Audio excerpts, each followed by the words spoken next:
Everybody, welcome back. Thank you all for coming back to the after party. We did unfortunately lose centrist Kevin. He has work in the morning, so he can't stay up late and be with us. But we have been pleasure enough to keep Stephen. We have Rib here with us. So critical, Brain Bug, Mama, Geo, and Mega. Thanks for being in the chat. Thanks for watching, and yeah, welcome back. So we're back again with Rib, the man from Discord that's starting the Wii channel that's getting it going. Yes.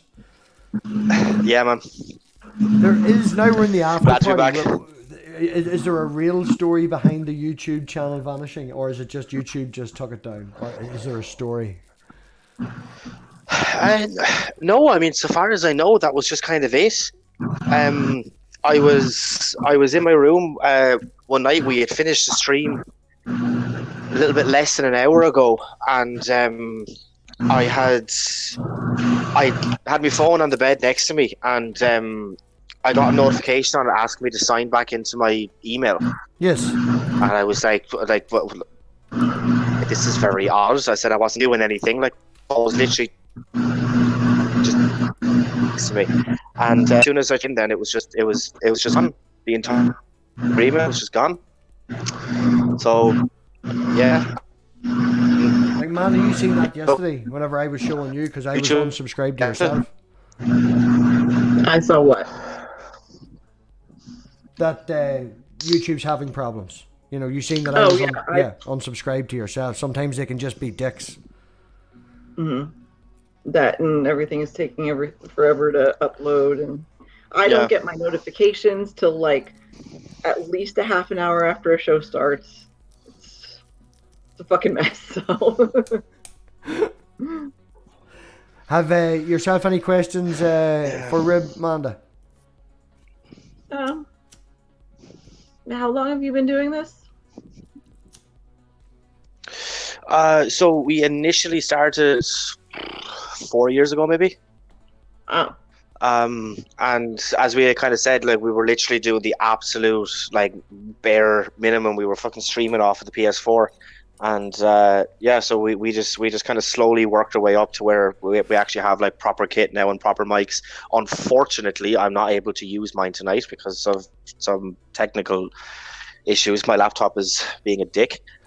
So I know that. But other than that, yeah, no. So I mean, there's like maybe like a little bit of like a silver lining to it, like where, you know, we're like starting up like a brand new channel and we have like all of the like kit that we had, and so it's gonna, you know, like look and sound very good and all that sort of stuff. So good. And how did, like, okay, so the way I came into the community was kind of happenstance because my kid showed me some videos and I didn't know this all existed. How did you come across everybody? How did I come across everybody on like Discord or on? No, just the community, like the general atheist community online itself. So I started out on an app called iFunny, and so like there was like tags and stuff like that that you could pin with posts that you would make there, and so I would, you know, like kind of put like some like atheist tabs and some Christian tabs, and like I was like getting like back and forth and getting conversations going and stuff like that, and that's like literally just how it worked. I started off with like literally 0 subs on that, and I think I'm up to like 3,500 or something like that on that. So yeah, it. I've been doing that for 6 years, maybe. That was. Is there anything in your like physical community that you work with? Any local like chapters of this or anything that you have that you are involved in? Any local like atheist groups? Yeah. Not that I know of. I'm like 40 minutes outside Atlanta, so there's some groups there that if I wanted to fucking drive into Atlanta, which I don't, I could join.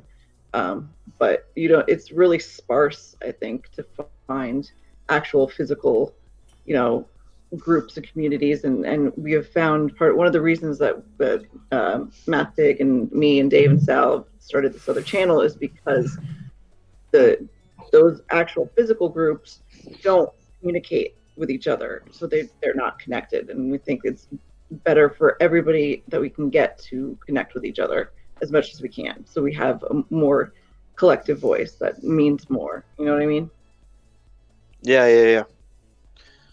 No, like we don't have any kind of like local groups that I know of anyway. So It's difficult over I here as well, though, because it's not, you find that you need an atheist group because you've got so many fundamentalist groups, and because everybody over here is medium, they don't care if you do or don't. You don't feel that if you're in a Christian group, that if you stop becoming a Christian, that they're going to ostracize you. They still remain your friends. They still will talk to you. They're like, all right, dead on. That gives us a conversation to have at the Saturday night in the pub then. We don't feel as pushed out.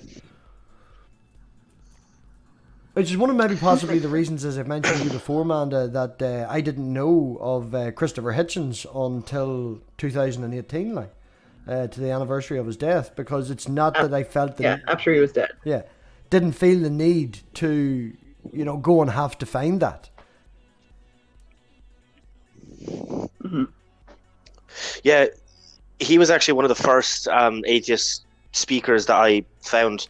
I found Richard Dawkins first, and I was kind of all about him for a little while. And then I kind of naturally from that then just kind of stumbled upon Christopher Hitchens, and he's definitely up there in my like 3 speakers about atheism. And how do you feel about Dawkins now? Because I feel like we get a lot of shit from, the theist community, and they keep telling us that he's our like prophet or whatever. Yeah. And me personally, I respect him more as a scientist than I do really about his atheism. But how do you feel about him now that you've known him for a while? I was. I much like most people, I would assume was very kind of like worried. What was it, like 2 years ago maybe, when he had a stroke? It was like a little bit like worrying and stuff like that. No, I kind of. I wouldn't use Dawkins's arguments if I was talking with someone, but I would kind of like reference him if I was talking about evolution, or if I was talking about like that specific area. I would always reference Dawkins, because I think he's just like amazing to use as a reference. He's literally one of the world's not just best but most famous biologists. So yeah. He's he has this video. I don't know if you've seen it, the one with the giraffe, where he kind of disproves intelligent design, and I think it's brilliant. Yeah. He shows I've seen that. It runs all the way down. Yeah, I love that. In fact, one of my son's best friends came to me a while back. His family's Catholic, and he was like, I don't know. I've been looking into other religions. I don't really know if I believe in God, and he had questions. That was one of the first things I showed him. I was like, well, about intelligent design. Well, look at this. This shows a different side of the story. And that really helped him kind of open his mind a bit to see that, there are different ways of thinking, and thinking critically is very important. So, I like I said, I respect him more as a scientist than I do necessarily as, I respect his atheistic, beliefs and stuff, but in terms of, he has a tendency to say some stupid shit sometimes. I would agree with Manda there. I personally think he should just stick to biology. Yeah.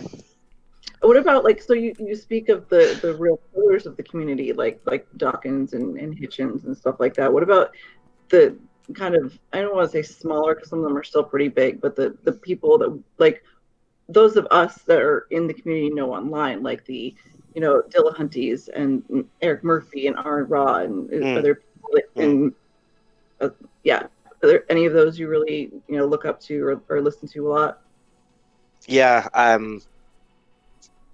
Matt Dillahunty, he's one of my, like, I bow down in just total respect to him. He's just incredible. He's just absolutely. But his entire story, like how he kind of, was raised as Southern Baptist, like, and went to kind of, into training to be a pastor, and then lost his faith, and he's now one of the, literally, like, probably one of the most famous atheists alive. So like it's just incredible. That entire kind of journey that he went on is it. Yeah, Have you nothing been but able to respect for it. personally connect with anybody like Dillahunty or anybody that is bigger in our community like that? I mean, sort of emailing the show back and forth about like some kind of smaller issues. No, other than that, no. That's cool. Shit, I had the Mathpig talk. I had a let me think. No, well, from me now, Rib, I don't know if you've heard this, but I took a big, massive break from the internet altogether. There was maybe a good lot of years with nothing going on with the internet. Wasn't on it. Just filling my time with what I was filling my time with. We'll not go into that. But when I came back to the internet, the first I found was Aaron Ra, Dark Matter 2525, and the Non-Stam Collector.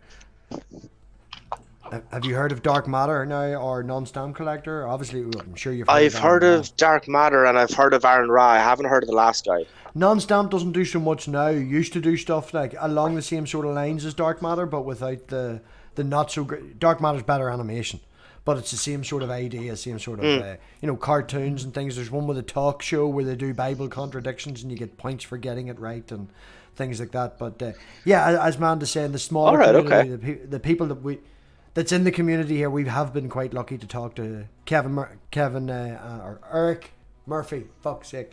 Have been lucky enough to talk to Eric and a few others and stuff like that. So they're smaller, but we still have them on a pedestal. If I had Matt Dillahunty here in the show, I don't know what I would do. Like it would be. You had Aaron on, okay? dude. Like if you ever got Matt on the show, if you thought that I was excited to get into the after party yesterday, holy shit, man! There was it would just be. Yeah, Chris is a great guy. Sorry? And Chris. Yeah. I've gotten to know him pretty well. Dark Matter a little bit. Godless Engineer. Aaron. I went on his show and then he came on mine. I've been lucky to kind of fall into it because I know people like, I met Aaron on Mathpig's after party, and then he invited me on his show. But that blew my mind. Yeah, personally, from my own point of view, I followed Aaron. I do appreciate Matt Dillahunty and having him on the channel. The reason I say these things is because of his stature in the community. But as Manda pointed out, having Aaron Ra on the channel for me was a personal achievement, so to speak. It was because I've followed him for 12 years. Man. I've watched every single one of his videos. It was. It's like, do you have any questions for Aaron? I don't need to write them down. Personally. It's like you don't need to. I've followed him. I know exactly what's going on, and I've watched all his interviews, and I was so fucking nervous. Dave, I think, actually sent me a message, or was it Amanda on the night going, you can always tell how nervous you are by how many people you have in before the interview starts. And I had the whole StreamYard full. Just people talk to me.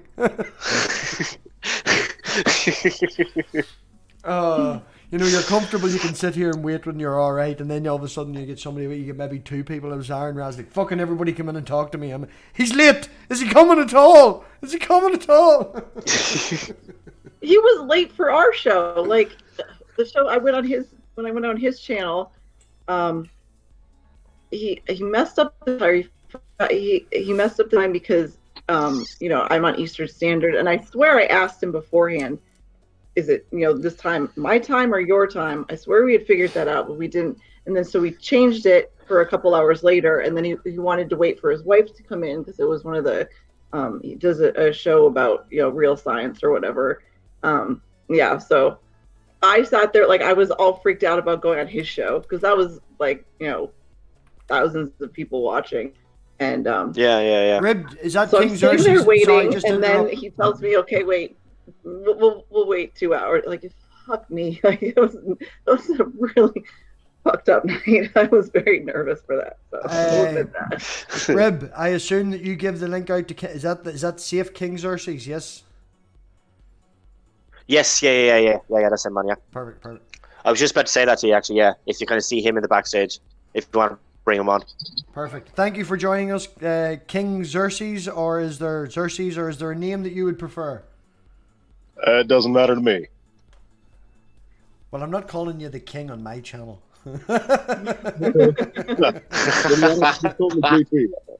Pardon? JT. That's what everybody calls me on my server. Casey, yeah. Yep. Thank you for JT. joining us, man. Thank you very much. JT, honey. JT. JT. Yeah, JT. There you go. There it is. Perfect. Thank you for making me look stupid, honey. Appreciate that. JT. I have to say, man, I've enjoyed the main interaction I've had, or the main watching on what Rib has been from your iDebates channel, man. Very enjoying it there. Small videos, I've watched through them all. Yeah. All right, right on. Yeah. My older debates, I went by the username "Oh Man, My Bad." So there's a couple on there with my old username. No, I appreciate that, and it's a good layout that you have there. It's very structured. I know that obviously Rib said that Centrist was the mod for one of the debates, but all the mods are, you have a good lineup, a nice setup. I mentioned that to him as well, the way you have the roles. People can't talk unless you have control. You have a nice controlled atmosphere there. It's not like any other channel that we could mention and not mention. Your debates are not dumpster fires. They're very well structured and very nicely laid out.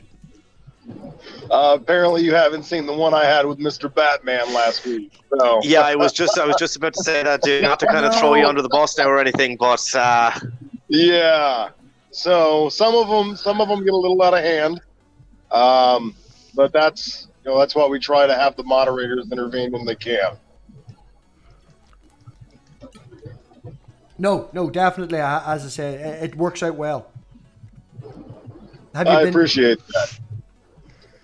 Yeah, have you heard of him, actually, Mathpig? Have you heard of Mr. Batman, or have you come across him or anything? No, like, in all honesty, man, I didn't know of yourself until you came to me. And actually, Maya Atkinson, if I don't know if you know of Maya Atkinson, she was... yeah, Maya gave me... Well, not give me abuse, but she gave me a tongue lash. And it was like, how the fuck do you not know who this guy is? Like...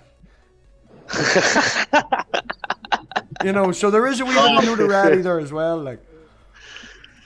Yeah. Batman is just a discount Darth Dawkins.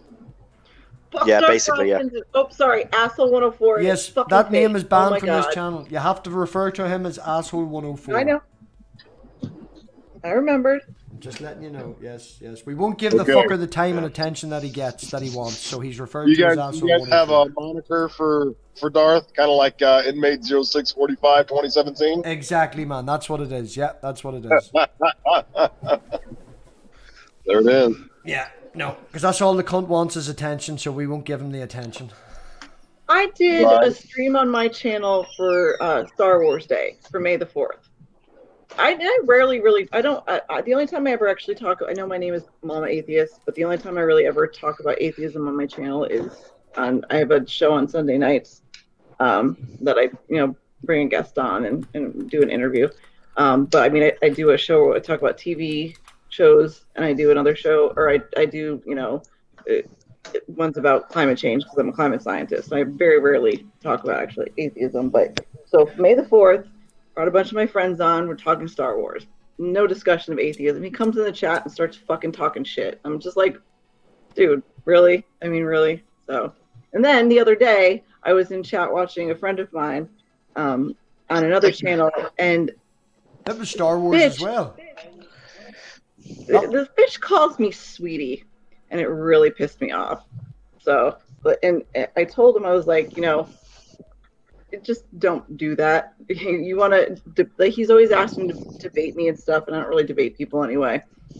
But that kind of pissed me off. So he continued to do it because he knew he pissed me off, so I shouldn't have said it. But then we kicked him from. He's a dick. He's asshole 104. So. Brian, thanks for joining us. Hi, Brian. You're muted. Hey, everybody. Hi. How you doing? Brian's channel does bugs and stuff, JT. If you're into bugs and things like that, Brian's your man. I was posting pictures of me holding the wolf spider in my server, and I was freaking out my members. Ugh. We weren't a fan of that. No, I have a picture of me holding a tarantula, which I don't mind spiders, But we did go to an insect house, and the daughter of the time, who was I think 1 or 2, wanted to hold the tarantula, and not to be the person who would implement my fears upon the child. I was like, right, baby in one hand, tarantula in the other. It did help me get over the fear, but when you show that picture to people, it does freak them out. Yeah, a little bit. Yeah, you don't like spiders at all, Amanda, do you? No, I don't. But I don't kill them though. Either. Well, okay, I kind of kill them because I didn't realize that if you put an inside spider outside, they die. Because that's what I've been doing pretty much all my life. I don't kill the spider. I kill the bugs. If I see a bug in the house, I'll kill them. Sorry, brain bug. I love you, but sorry. I don't want the bugs in my house. But the spiders, I know they do good, so I will catch them and take them outside. But I didn't realize that just ends up with them dead anyway. So I fucked up. Yeah. Well, you and the spiders actually share something in common there, seeing the spider and killing it. So you're on the same page. Well, there was this one, it was like this big that when I first moved here, it was like maybe a month after I first moved here. And I'm sitting in bed reading, and it's like 10:30 at night, and it crawls out from under my bed. And I like jumped up on the bed over it and like ran after my kid and was like, Angel, go get the spider stuff. You panicked the other night when we were in the living room, and I'm in the living room of my house in Northern Ireland. She's in America, and I'm having a conversation, and there's a big ass fucking spider runs across the floor, bigger than a 50p, like a big spider. I don't mind the fuckers. And I just looked down, and she's like, what are you looking at? And I'm like, go, spider, go! Because she's just running across the living room at light speed. And she panicked. She's in the fucking other side of the world. She's like, kill it! I'm like, no, it's fine, it's alright. Sorry. Well, you're just watching it, like, whatever. And you told me, fuck you, it was weird. Brian, you want to jump in and defend the spiders? Well, as far as being fast, I used to keep giant huntsman spiders.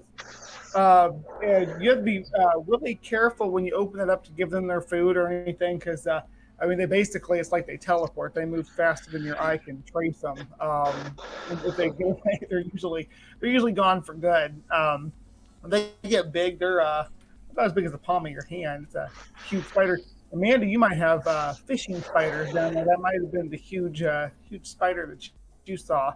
Yeah, I think somebody sent me a picture of it a while back. Like I had mentioned it, and they're like, "Is this it?" I'm like, "Yes, that was it." Oh my god! So. Yeah, they are about the biggest true spider you get in North America. They're monsters. Yeah. And I'm not a super girly girl, but I am girly about bugs and spiders. And shoes. I'm girly about shoes. That's about it. So. What about yourself, JT? Are you in America, Australia, or where about you? I live in the United States. Central United States, actually. I live in the state of Missouri. Yeah. Oh. Which is just an alternative way of pronouncing misery, but... Are you from Missouri or? Yeah, I can't. I don't know. Do you have an accent? Really, is like Missouri has a little bit of a Midwestern accent, but I can't really hear it in your voice. Well, that's actually because I was born in Argentina. My father moved us to the United States when I was 12. He was an American citizen. He's from Missouri originally, and I've lived here the entire time I've been in the U.S. So when I had to learn how to speak English and get rid of my Argentine accent, I took diction courses.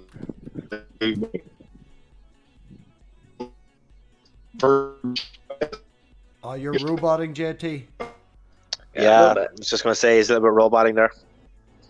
What's up? He says you moved, whenever you moved up here to lose your my bad, accent, then you did something, but we didn't catch what you did. I moved up to the United States with my father, and I took diction courses to get rid of my accent. because it's not exactly the most social privilege to be a white person that sounds like a Mexican.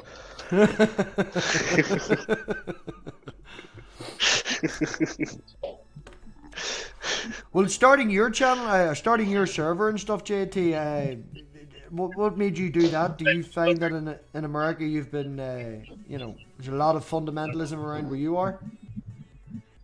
Yes. As a matter of fact, I lived in Springfield, Missouri for a while, and there are billboards all on the entrance highways to Springfield. There are anti-evolution billboards. You're going to hell if you're an atheist billboards.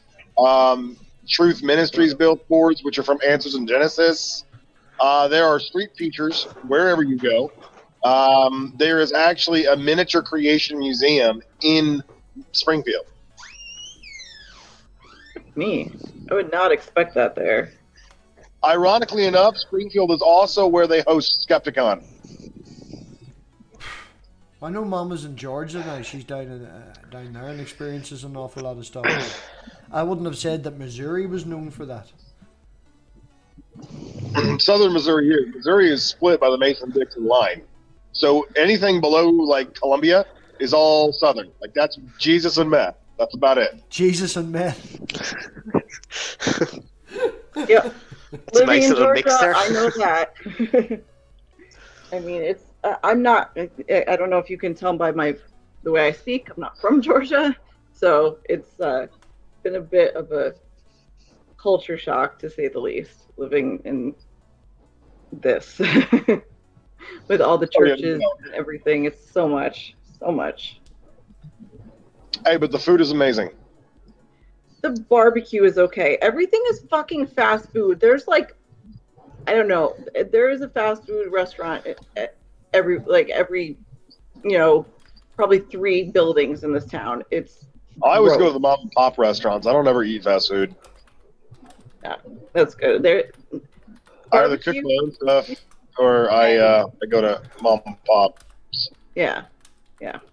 And there's one mom and pop barbecue in my town. That everything else is a chain or fast food place, and that's pretty decent. But otherwise, I mean, there's great food in Atlanta, but it's nobody wants to. It's like 40 minutes from me, and quite frankly, getting in and out of Atlanta is a fucking pain in the ass. So because they did not build the roads very well there.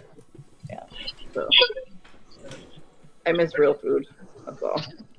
And not being surrounded by all the super religious and all the hate and the Confederate flags and stuff like that. It's a lot. Yeah, in Missouri, they effectively outlawed abortion. There are no clinics in Missouri that perform abortions. But what's funny is I was in Springfield, Missouri, a couple months back. I'd say it was probably last October. And I was getting some food at one of my favorite Chinese places, and there's a Planned Parenthood clinic right next to it. And there was a bunch of protesters standing outside that Planned Parenthood. So I went over there and had a chat, and I was like, hey, you guys know that this clinic can't perform abortions, right? They didn't want to answer that question. How did they? I mean, we have the heartbeat laws here. I think it's six weeks, which is ridiculous because most people don't even know by 6 weeks that they're pregnant, and it's actually illegal if you cross state lines to go get an abortion elsewhere. They can charge you, and they can charge the doctor in the other state if you do that after 6 weeks. So it's fucked. But how did they ban abortions technically? So the way they did it was they put like these overwhelming restrictions on abortion clinics, like their permits and whatnot. And St. Louis had the last active permit, and they unanimously voted to not renew it in the Missouri House of Representatives. So they got together and they decided they were just gonna, use a loophole to ban abortion. So it's not necessarily that abortion's illegal in Missouri. It's just that there's nowhere you can get an abortion in Missouri. Was this like coming into effect before this administration, or was this something that happened because of this administration? Oh, this was something they've been trying to get through for a very, very, very long time. It just helps that the majority of the Supreme Court now are right-leaning, so they didn't get a lot of resistance. Yeah, I get that. They had It's always been almost impossible to get an abortion in Missouri. As far as I know, but before this administration, there weren't that many places in Georgia that actually performed it. I don't know how much it is now, but it's kind of the same with like medical marijuana. Okay, there are, I think, 5 or 6 ailments that you have to have in order to be able to get it in Georgia, and there were literally, I think, 2 shops in the whole, 2 dispensaries in the entire state, and they closed one down. I don't know what happened to the other one, and it wasn't even, you couldn't get actual bud or anything. It was just the oil. So they really, like, other states obviously have it, you can get it recreationally, and we have it to where, I have chronic pain, and up until about a year ago, I wouldn't have been able to get it, for it, because that was one of the ailments. I think they added it, but still, I think there's 1 fucking dispensary in this entire state at the moment. They really don't want people to get medical marijuana. It's fucking stupid. It's backwards. So much of this South is backwards. So, what is the marijuana laws like in Missouri? It's mostly legal. You can get a medical card, and you can buy it from dispensaries. There are a few of them that I know of just in my area alone, and I don't even live in a very big county. The medical cards aren't hard to get. I mean, it's literally just, you go to your doctor and you get a prescription. You don't have to have any to give you one. There is no regulation on what you have to have, medically speaking, to get a card. So it's effectively recreationally legal as well, because we don't prosecute for possession anymore. So if you have weed on you and the police catch you, then they're not going to charge you with it. They're just going to destroy it. If you have a card, then you can keep it. However, we do have laws about transportation. You cannot transport weed in your vehicle in the cabin. It has to be in the trunk. So that's not bad. Even I if know you of you can't have it in the cabin. I know of an I think there's a kid in my town. I think he was 18 that got caught with less than a gram, and he went to jail for a month. Wow. Last year. Yeah. Wow. So they. Yeah, that's just ridiculous. I don't leave the house. house. Missouri has more to worry about than marijuana. I mean, we've got massive opioid crisis going on right now, and then we have meth, which is rampant. Yeah. So I learned that recently too. That the meth is super. Like I live, in kind of a bubble in my town, because I live on this golf course, and it's in a really nice part of town. Hi, Susan. Hi. But I found out last year that we have an enormous, I knew there was a meth problem in the South, but in my town specifically, I didn't realize how bad it was, and it's so fucking bad in my town. So, sorry. Hi, Susan. How you doing? Hi, I'm wonderful. I came in and I was just hearing about meth, and I'm just all like, wow, it sounds like we're talking about Texas too, like in Arlington. What is actually meth? I don't get it. We're talking about Missouri. Is it, that's not surprising. Is it cheaper than dentistry? Yeah.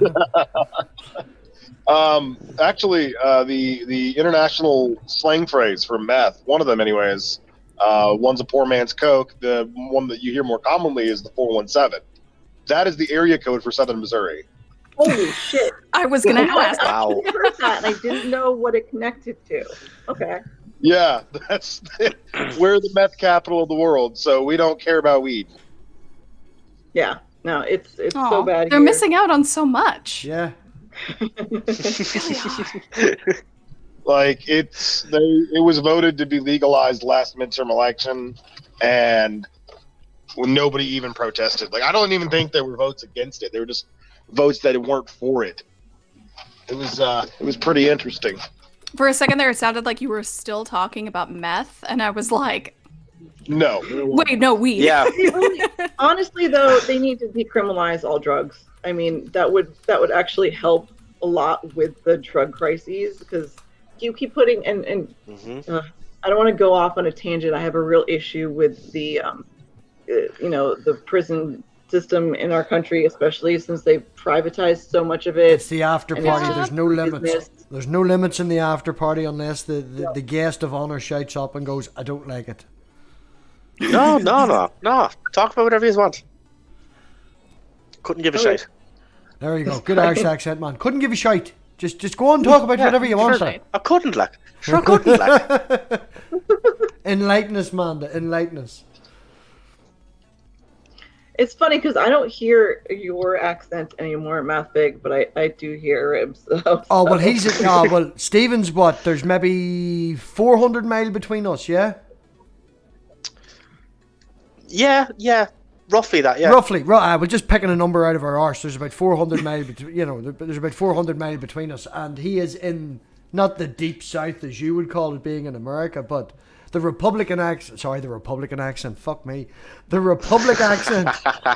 That's a totally different thing. We'll not get into it. The Republic accent is different than the North accent. Even though I still get away with saying I'm Irish, I'm technically an Ulster Scot. I just play off the Irish. We know. I know. Fucking ginger. She thinks she's smart. It's been a while since you've done that to me. Go ahead, JT. What did you say, Xerxes? Yeah. Mathpig. Hey, have you ever been on Pal Talk, Mathpig? I don't even know what Pal Talk is. Okay, I was just wondering because you have a voice that is astonishingly similar to somebody that I've engaged with on there before. Is it like a show on YouTube or a Discord server, or where is the person from? Do you know? Oh well, Pal Talk is a website. It was like sort of a proto Yahoo chat. I mean, this is like old. It's like 2008 old, but it's still going. And there's a lot of people that are on there, like Tom Rabbit from YouTube. Like that's where his group kind of originated, was Pal Talk. Oh. I've been on there for a few years, but it's just a website where you can go and talk to people. It's just a chat room, and there's a sort of a system. Whenever you're in the room, everybody gets a certain amount of time on the mic, so not everybody's talking at once. It's just one person at a time. You take turns, and then there's the text chat, and you can just talk to each other in that as well. No, never been honest. Never been honest. It's a fun website. If you like arguing about religion, that's the place to go, because there's always a religion argument. Maybe There's a like religion Twitter. on Twitter too. Holy fucking shit! I got pulled into this fucking thread last night because a friend of mine had just mentioned my degrees or something, so somehow I got tagged in this. I think I know what you're talking about. I swear to God, it was like 2 hours ago. This was like maybe 10 o'clock at night last night. It maybe stopped finally about 2 hours ago. The fucking argument and discussion. Yeah, Susan knows. Yeah, I saw this happening, and I was just all like, "Wait, why is this person arguing so much?" And it's like, I mean, it's Twitter, so it's not really surprising. I don't like arguments. No, there's two of them too, because there was one that started the argument with me, but then she fucked off to bed, and this other asshole whose name was something like sodomy should be banned or some shit. That's his fucking Twitter name. Just to point out, from this side, we have a guy on screen called Religion Is Bulshit. So I bet you that offends him as much as that offends you. It's true, and it's not hateful. So it's not hateful. It's hateful to all religions. I was going to say, it's a matter of opinion, but I see where you're coming from. Just to be objective, at the end of the day, that's what I'm trying to point out, is I fucking hate Twitter because it's arguments. All you find on Twitter is dickheads. I sat and watched Manda last week have an argument with a guy that was trying to portray that a fucking a painting of Jesus from like the 1500s was an actual photograph of Jesus. Right? And she went on and argued with this guy for ages. Like, why are you fucking wasting your fucking time? Oh, you guys aren't gonna believe this one. Okay, so I lost my shit last night because I was on Pal Talk doing my religious debate thing, bullying theists. That's my shtick. Okay, and one of the Christians, I kid you not, gets onto the mic, and I really don't know how to react to this. He says, for real, most Christians do not believe that the Bible is the Word of God. What? Word What the hell? then he starts going forward. It's like, we know the flood never happened. We know the Exodus never happened. We know the wars of David never happened.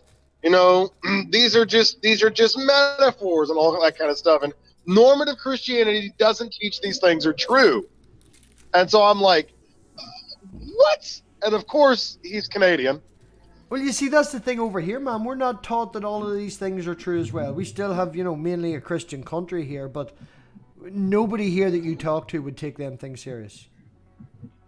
Right. But the problem is, like, if you're a Christian, you have to believe that Jesus Christ rose from the dead. And once you accept that, there's really no reason why you shouldn't accept any of the other fantastical legendary claims of the Bible either, because they're all equally preposterous. I'm trying to find. There was somebody in this thread last night that got upset because he was referred to as a mammal, so he freaked out. I can't remember. I can't find it because the thread. I mean, it's fucking pages long. But he said something like, I'm a human, not a mammal. Don't dehumanize me in that way. It's hateful.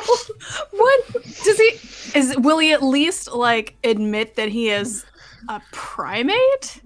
Oh no, definitely not. They hate that.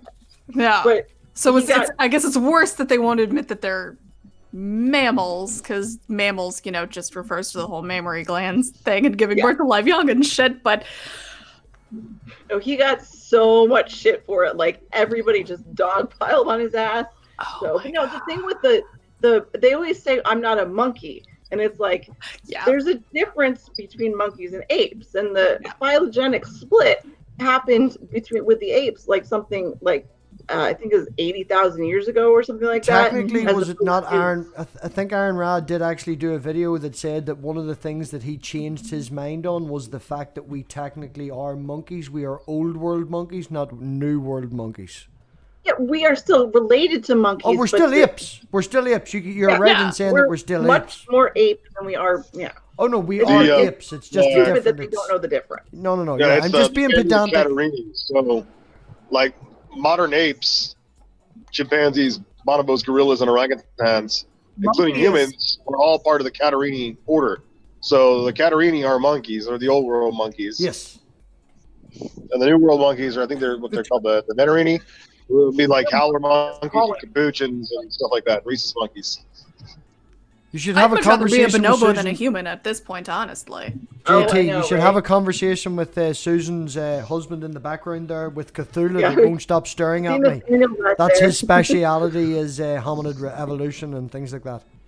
Yeah, he has a degree in paleoanthropology about the what is the technical? Babe, what was your focus? Concurrent evolution between hominids and what? Oh yeah, the shit. Sorry. He doesn't even remember. No, you don't put him on the spot. He doesn't even know. It's like, what did you learn? Don't know. Between Lucas and the concurrent evolution, the concurrent prognostic evolution between Canis lupus to Canis domesticus alongside of Homo sapiens. That one. He's very smart. my when I got my degree, I specialized with, I can just say, instead of going into something that obnoxious, it was just solar. So that's what I specialized in with the climate science degree. So yeah. It's easier to say that than to go into all that. It's very obvious that in our channel, he is the brains and I am the creativity. What's also very obvious is that you keep him in line and keep everything right. You know. I like to think I do. No.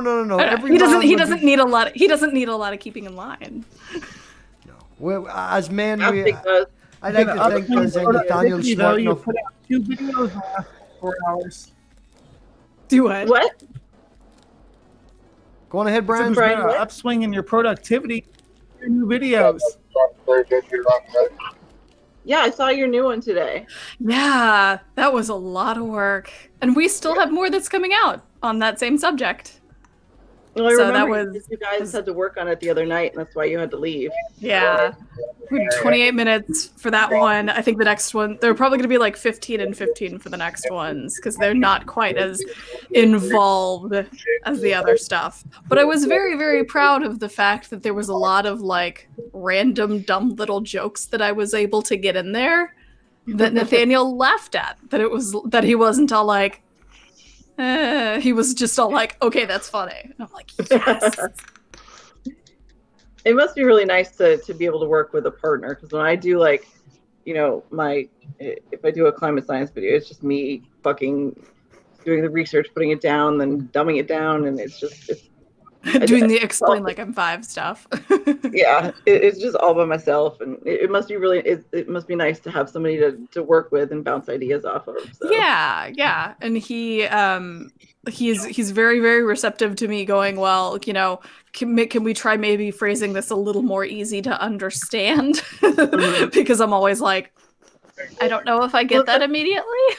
I guess I end up reading my stuff to my best friend, and so she will tell me, yeah, I don't know what the fuck that means. Change it. So. Like, I don't know what's going on. Yeah. We can be very direct with each other. So if there's something that he's all like, well, you might try, doing something creatively like this instead. I'm all like, oh, okay, that's great. Like that works. That works. I like it. And then if I'm like, well, can you try phrasing this a little differently, or is there something I can write for you? And then we help each other out a lot. He's a good partner to have. Yeah. Yes. I don't know if he can hear anything I'm saying. I imagine he probably can, and he's probably all like, oh. That's how most of us men feel whenever our woman says nice things about us, I say nice things about you. Oh, yeah. No, it's really funny. It must be nice to have a partner you can do shows with. Me and Mama only do 2 a week. We just do 2 a week. But it's really nice that you, Susan, have a partner that you can do a show with, I wish that Mama could find that. With the research stuff, we are in the muck together. Yeah, we do shows where we just get on and talk shit. It's different. Sorry, I didn't get to hear you there. Susan was trying to defend you. Well, thank you, Susan. She's always going to defend me. I am. I always will. Oh, you will definitely appreciate these. No, I'm your father. Do it another is no try. Let's see, which way am I going? There we go. Do you know what's funny? I seen them in the background when you first come on, Susan, and just the way that one in the bottom on the right is with the shadows, it looks like a sexual move, like a porn cup or something. It looks like, look at it now in the background. It just, it looks like a wee sex pose cup. Well, now I want a porn cup, so thanks. Thanks. Dave, you need to get right on that, Dave. Cripple. No, this is me and Susan's thing. We do shows together and show each other our Star Wars stuff. All of our Star Wars stuff. Have I shown you my Chewie? My camera's not focusing back again. I can't tell if it is. Have I shown you my little idol candle that I have? No, you haven't. I love how excited you look. Where did you find that? So we were at Fan Expo Dallas last year, which was over Star Wars weekend, and it was right after Peter Mayhew died. And there was this company called Illuminidol that, let me see if I can, that just looked really wrong, me doing that just right now. I can't get it out of there. But it's this company, Illuminidol, that they do idol candles, like idolatry candles. And they have a bunch of Star Wars ones. They have a Selena one, which made me really happy because I'm from Corpus Christi, Texas, and she's like our hometown hero, Selena Quintanilla. Yes, she is. Yes, I still love Selena. I still love her. I have one of the Stripes cups from when they were doing all the special edition shit, and they had like my favorite murder ones, and they just had all sorts of cool shit. And every time I'm like talking about Chewbacca and Star Wars, I'm just all like, you have to see this. This is amazing. It's the best. That is so awesome. Yeah, the first time Susan and I did a stream together was on the show Six Pack, which is a bunch of atheists that get together on well, it's a Friday night for Australians, but it's a Friday morning for us, and we just drink and talk shit. Yeah, it's 7:30 for me. I'm lucky. Yeah, but, sure. Yeah. So I got drunk and decided to show them, her and her husband, all of like a bunch of my big Star Wars stuff, because my son and I are huge fans, and he's got so many fucking toys. We both do. So I was like, just wait a minute. Wait till you see my Millennium Falcon. Like, I have to show you this. It was the best. It was a wonderful little bonding moment, and it made me very happy. That's how we became friends, and I love you now so much. Yeah, I love you. We have just completely hijacked everyone, this I talking got a about Star Wars and shit. Okay. What's up, Brian? It was good seeing you all, though. Bye, Bray Bug. I'm pretty sure R.I.B. and I were just talking yesterday that we've never watched Star Wars. Yeah. No, I've never seen it. What? Yeah, sorry. So is it out of... There you go, honey. There you go. Oh!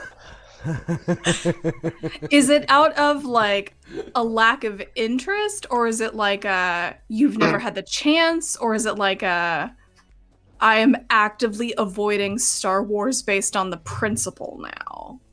No, it's kind of like the top two, I would say. But now it's because the majority of the fan base are toxic, and I don't want to be associated with that. Yeah, I just stay away from a good majority of Star Wars fans.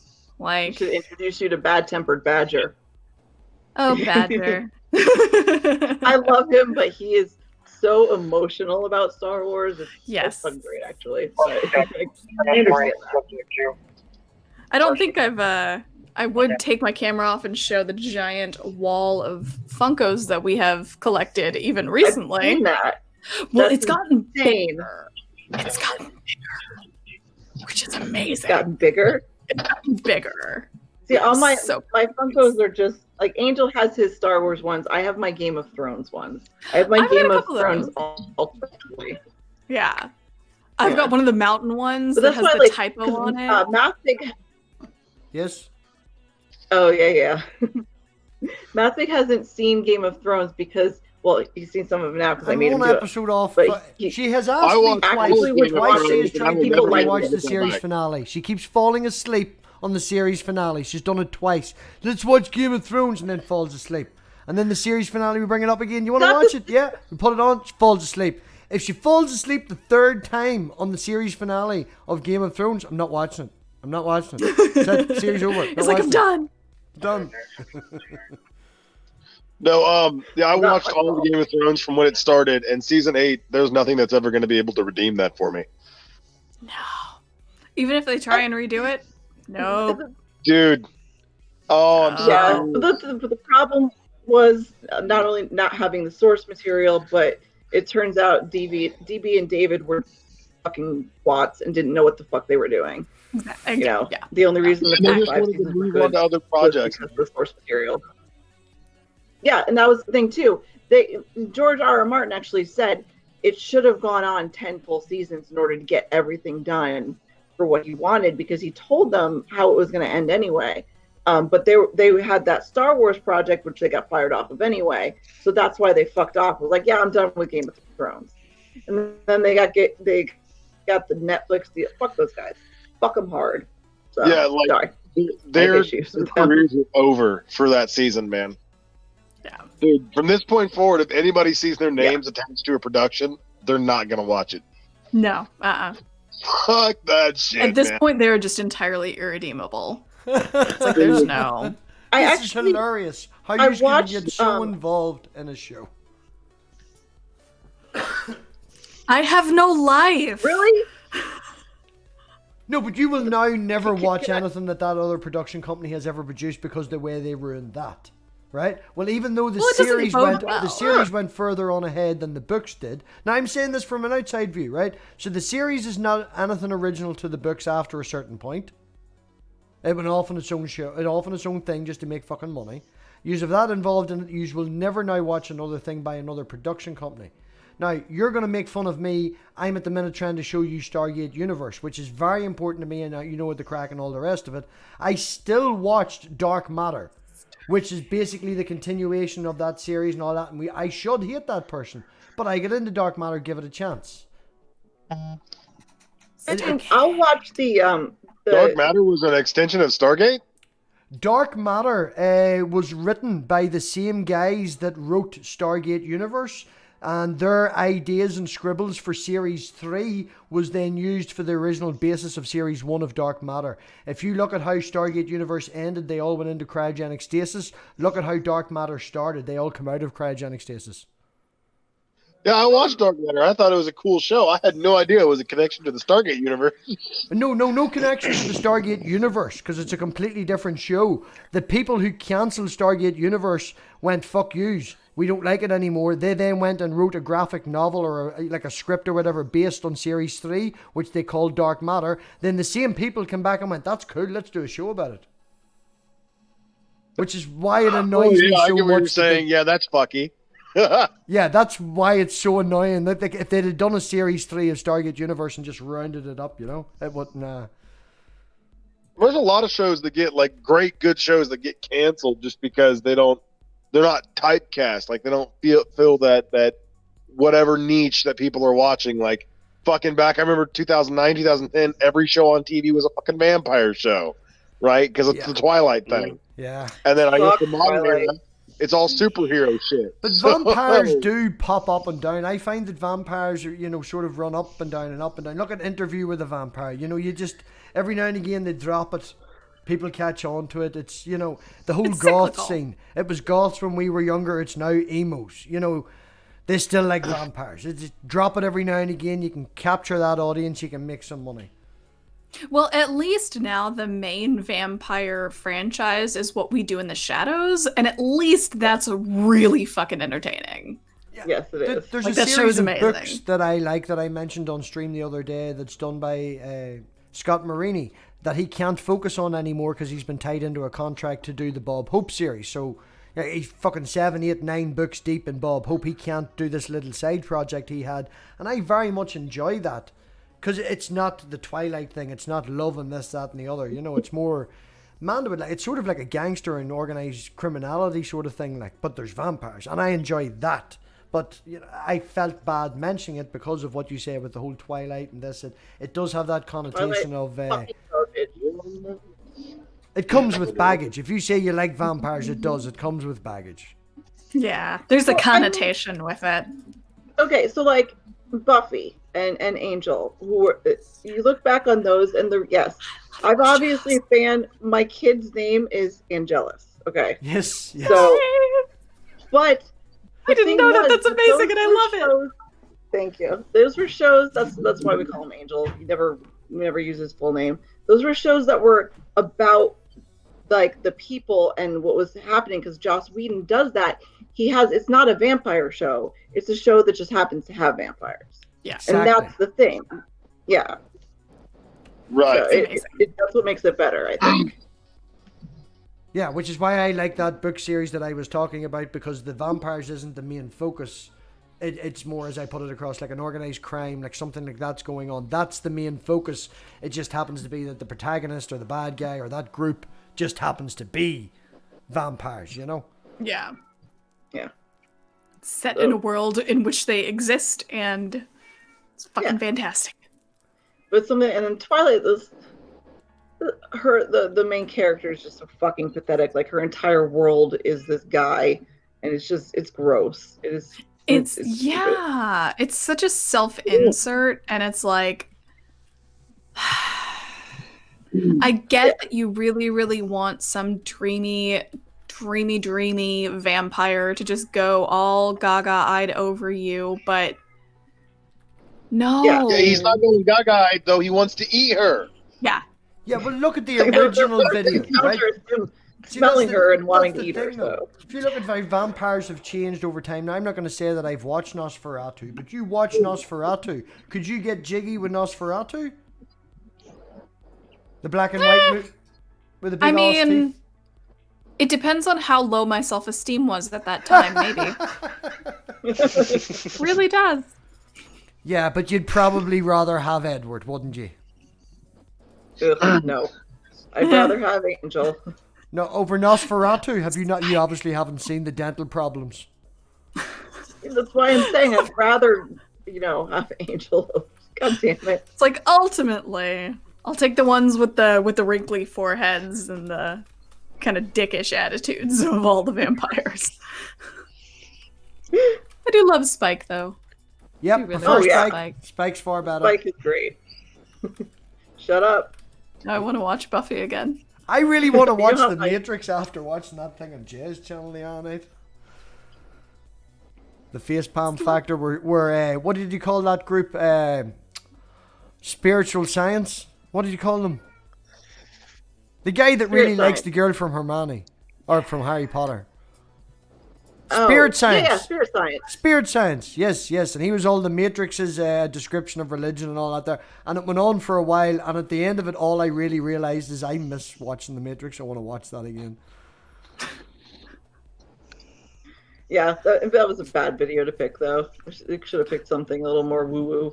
Because that guy's fucking nuts. Like, seriously nuts. So. I haven't watched any of that stuff. I don't know if I should be happy or if I should feel like I'm missing out. Like, okay, so Mathpig had Mark Sargent on. And I did not know who he was. Mathpig, I adore you. I do, but that's just such a bad idea. Oh, no. I just got PTSD from hearing that man's name. No, I needed to pick, this is the whole idea, is to try and reach out and find out these other people's ideas and all the rest of it. And fuck That's no, he's true. never coming back on again. Not a hope in hell. No. So, I didn't know who he was. I jumped in on the after party. We got into an argument. I didn't even realize we were live because Mathpig doesn't tell us this shit sometimes. She will continue this story to this day, but if you listen back to the recording, she was told she was live. I did not fucking hear it. I was too busy yelling at this motherfucker. But yeah, so it ended in a bad way. And he says to me, he's like, don't you watch my stuff? Don't you see my t-shirts? And I'm like, I don't know who the fuck you are. I don't want anything to do with the anti-science bullshit. It doesn't interest me. I'm not going to look into it. You guys are fuckwits and I'm not dealing with you. So, and he was so upset about that. No. That's, you see, you're trying to come across as nice. There's actually a t-shirt that if you weren't as unwell as you are, I would ask you to go up and get. She did not say that. What she did say was, I don't need I know the math, I know the science, you can suck my fucking dick. That's what she said to Mark Sargent. Yes, and now it's a t-shirt. And now it's a t-shirt. And I explained to him, I have a degree in astrophysics. I worked for NASA. Can you just listen to me for a sec? Nope, you're fucking wrong. And he told me I was indoctrinated because I was well educated. You're a NASA shill, of course. Yeah, exactly. And it fucking set me off. So that was it. At the end of the day, though, I did get him to actually admit that it is a simulated flat Earth with a conspiracy about it being a globe. So we aren't actually in the real world. This is a simulation. It's actually flat, and there's a conspiracy to convince us that it's a globe. I honestly don't think that he himself believes the shit. I'm looking at Susan's face going, what? Yeah. She's doing the Richard face and Richard's not even here. You go back. I just can't with Mark Sargent. I just can't with that guy. In the show, in the first show, the actual interview with Mathpig, it wasn't just Flat Earth, though. It was, 9/11, Sandy Hook, two things that are huge triggers for me because I'm from Connecticut and I lost a family member in 9/11. So everybody in the chat is like, shut him the fuck up. Just do and Mathpig was being so goddamn nice about it. Come on. In all honesty, I asked the man a question and his reply was Sandy Hook. He completely caught me off fucking guard. I had no idea what the fuck I was trying to say or get back. I had a list of questions for the man and it was like, got an answer. Told a story. Oh, I heard this, told a story. What about this? Sandy Hook. What? And it threw me for a good 10 minutes. I'll admit that. But, I'm talking to a flat earther and one of his answers is Sandy Hook. Now, that's 5 times I've said it, so we're now demonetized. But, what the fuck? I wasn't. I was nice. I try and be nice, but my goodness, I was thrown. And you were. I was texting you at the time, going, I don't know what to do. I'm blindsided. And I was like, shut him the fuck down. Like, say something. So when I actually came onto the after party, I was a little worked up. A little bit. Considering that the after party goes for like an hour, and I think it's 6 minutes and 27 seconds into it that the rant where Amanda tells him to go suck her dick. 6 minutes. No, but we had been talking for a while before you went live, though. Yes, all of 3 or 4 minutes. No, it was longer than that. It was. Honey, it's okay to get angry at the flat earther. It's okay to get angry at the flat earther. It's fine, honey. Another funny thing, Susan, he rage quitted because we tried to explain to him that if you create a vacuum inside an atmosphere, it's the pressure pushing in rather than it being a vacuum sucking the air in. He told us we were all bullshit, rage quitted, uploaded the video to his channel, and eliminated the last 10 minutes where he rage quitted. That was thanks to Critical Cripple. He was the one who pushed him over the edge. So yep. I love Dave. So my hats off to him for that. That's amazing. Yeah. I need to go watch this. This sounds amazing. Yeah, watch it. Well, the interview I'm quite nice, and then there's the after party afterwards. But 6 minutes 27 seconds, I think it is.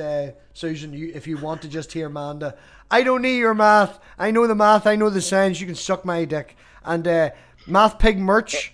Yeah, links in the description. You can buy a T-shirt that says this.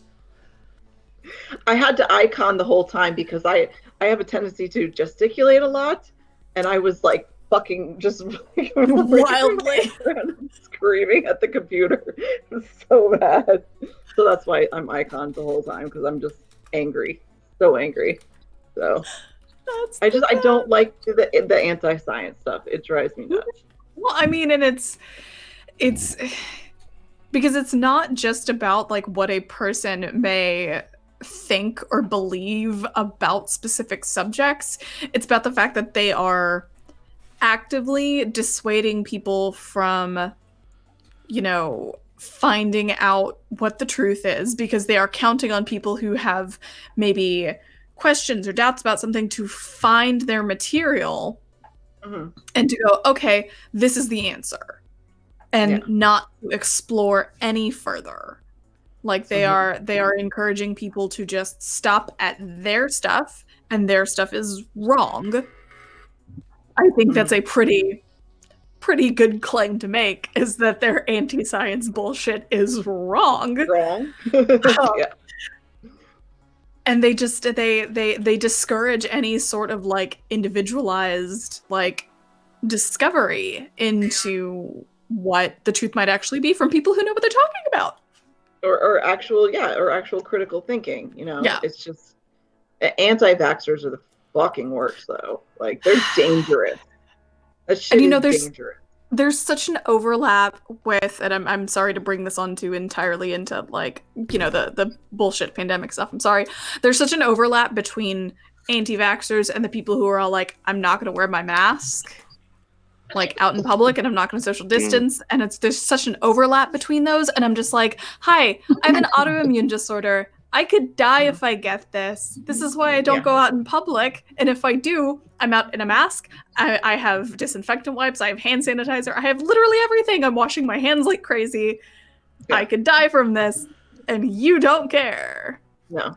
The fucked up thing too is that this is something that the GOP is actively pushing for their own agenda, and I still think, and it's been proven that it is, but I'm not totally sure what it is. Like, why, other than the whole opening the economy because our president wants to make money. He's losing a shit ton of money right now. Him and his friends are losing a lot of money. So by making it less, or making light of the situation and saying it's a hoax or whatever, we have surpassed 100,000 dead in our country. And our fucking president is out. And there goes my internet. Sorry. I still hear you. There we go. So you're still there. Yeah. They are actively pushing this whole, let's go. They are putting together these protests and stuff. This is something that people aren't just like, people are coming hundreds of miles. Am I still here? Yes. Yeah. Yeah, you're still here. No, I'm not. was Fucking breaking damn I it! love I the will way be you back. say no, you're not, and we can all hear you. Yeah, you are. Yeah. Oh, She's like, hold on, I'll be right back. I have no idea why, but in her house there is 6 different Wi-Fi networks. I think the person Oh, wow. who has set them up has set them all up as boosters, but they've given them different passwords. They should just make the password the same so that it automatic. Yeah. I know, Susan. Yeah. Oof. Makes my heart hurt. I Right there. don't know. On the topic of the COVID thing, I'm a first responder in Missouri, and so we're the essential workers of the essential workers, basically. Yeah. We're actually not required to wear masks unless we're told that whatever call we're going to is has somebody who has symptoms like a cough or a fever or whatnot. But I don't wear a mask anyway because I already had it. I got it back in February and I was in the hospital for a week. Mhm. And then I kicked it and I left out. So my body has now generated the antibodies that are necessary to kill COVID. So I can't even be an asymptomatic carrier anymore. I was Jeez, under the JT, I didn't even know that. People were testing positive twice. Like Do after what? I was under the impression they had people that were testing positive twice, even after they thought they had like basically. I tested positive back in February, and I mean, I was in a ward with other people that had COVID. This was before the pandemic really started shutting everything down. Yeah. And they were a little less strict on the isolation protocol. And so as soon as I started getting better, they're like, okay, we're going to put you in, the gin pop rooms. You're going to go over here in this wing. And there's like dozens of people in the rooms around me. So they weren't exactly isolating it. But I don't know if I spread it out or not. But I know that when I got out of the hospital, I mean, I was free. And I haven't had any symptoms since. And I have directly interacted with people who were positive for coronavirus. So, I mean, I haven't got it again. And as far as I'm concerned, I mean, lightning doesn't strike twice in the same place. So, I mean, I'm not too worried about it. Yeah. I'm a healthy person. I don't have any autoimmune disorders. But on top of that, I do have moderate asthma. So the whole mask thing isn't very simpatico with my condition. And on top of that, I'm a law enforcement officer, so I have to run after people quite a bit. Yeah. Everything's just so like bonkers lately. I'm just like, you know what? I'm gonna stay home and work on YouTube videos. That's what I'm gonna do. Not go out in public all that. I think I went to the grocery store. I think I went to Target. Like I went like 2 places fairly recently. I was just all like, it's nice to get out of the house, but then at the same time it's like, yeah, I don't trust any of y'all to have actually washed your hands. So I don't know. Yeah, I went out never yesterday, tell. did my monthly shop. I always keep a bottle of hand sanitizer on me because I touch sticky, icky people all the time. Oh, yeah. What a way of describing it. Last month, like as I said, Oh, yeah, man. I did my monthly shop this month. When I went out last month for my big monthly shop, I made a list, and I'm in the shop and I'm doing my stuff, and I'm on the phone to Amanda at the same time, and just chatting with her. And I have my list, and I've been holding the trolley, and I'm walking about the shop, and I was like, just hold on a wee second, I need to lift some stuff down off the shelf. So I put the list in my mouth, and I put the phone down in the trolley, and I put it up, and I came down, and she was like, what did you just do? And I was like, what? Did you just put the list in your mouth? And I was like, Yeah. maybe. Okay. Okay. See Susan's face. That's exactly what Mama's face was. I was like, what? What did you just do? Yeah, it wasn't your brightest moment, honey. So. Yeah, No. that's not. No, but I'm not dead. Oh, my goodness. I actually had to wear a mask. Like they put the oxygen in, but I also had a mask over that because during my surgery, like Oh, they said it yeah. would protect me from them because they have to interact with so many people. But that was not, because I was also laying on my stomach when I did it because it was in my back, the surgery. So here I am with the oxygen tubes and then the mask on my face, and then they had to intubate me after that. And it was a Oh, lot. that sounds Well, miserable. if I can make you feel appropriately bad enough, the reason I don't have a mask is because, as you know, the 3 boxes of masks that I have, I donated to a person I know that works in an old folks home. So Oh, yeah, that's true. I hope you feel appropriately bad now. Me? For shouting at me for not having a mask. The reason I don't have a mask is because I donated them to old folk workers' homes, people that work You know there. you can buy more masks though. No, They have there's a masks. limit. There's a limit. I shouldn't be buying them. The hospital needs them more. You can buy them online. You're not winning. You know You're what? not Why going were to you win. throw in the machine and wash them? Oh, no. There was this video the other day, oh my god, that I saw. I can't remember who posted it, but these women came into the supermarket. There was like 4 of them, and they were asked repeatedly to put a mask on, that they couldn't come in the store without mask. So all 4 of them pulled their panties off and put them on their face like a mask. I did see that. That was I watched the fucking- first 10 seconds of that video on Twitter, and there was no explanation. It was just 4 women taking their panties off and putting them on as the masks. And I literally watched like the first 10 seconds and went, what the fuck? And switched off. It was like, Because, they're you in the know- middle of a shop, man. Like, you imagine going to Lidl vegetable section, right? You're in the middle of Lidl and there's vegetables, and all of a sudden these women just take their panties off and put them on as masks. America. I don't know what else to say. It's just Yeah, I got nothing. Like, I just why? You know, you don't get met with so much resistance, and you won't be so like acting like such a child if you just wear the mask. Well, like our president, who actively will not wear it on camera, even though he was, told numerous times you can't come into the Ford factory unless you wear a mask. And then he just did. He claimed that he wore one earlier or whatever. But the same thing. He is pushing this agenda. If he wears a mask and his base, who is fighting against this, sees him do that, then he's fucked up. He already fucked up with President Xi. So, because they were pushing this whole thing where everything we're blaming China, it's the Chinese virus or whatever the fuck. And he went and thanked the president of China and said he was doing a good job a few times. And everybody in the GOP were like, no, this is not what we're saying. So he fucked that up. Yeah, you just see all their brains break all at the same time. It was a little bit earlier that like you were talking about abortion, and you were talking about something else to do with Trump, and Xerxes was there, and I was like, oh fuck no, please. Did he leave, or was he having bad issues? I didn't quite catch that as he talked as he left. No, he's actually on duty right now, but like he was saying that like he was kind of expecting not to have like a very busy night, so he's left. I kind of presume that, I don't know, he had a call or something, but he is a Trump supporter and he is also pro-life. So I was like, oh no, please no. Hey, well, he and I could have had fun. Let's not have a lot of fun. Reb, just to give you some heads up, Susan. We've discussed your parents' background. We've discussed your husband's background. Would you like to discuss your background? So I'm a former Planned Parenthood employee. I've raised money for reproductive justice causes for the last about 9 years. I've actually done bowl-a-thon fundraisers for local abortion funds.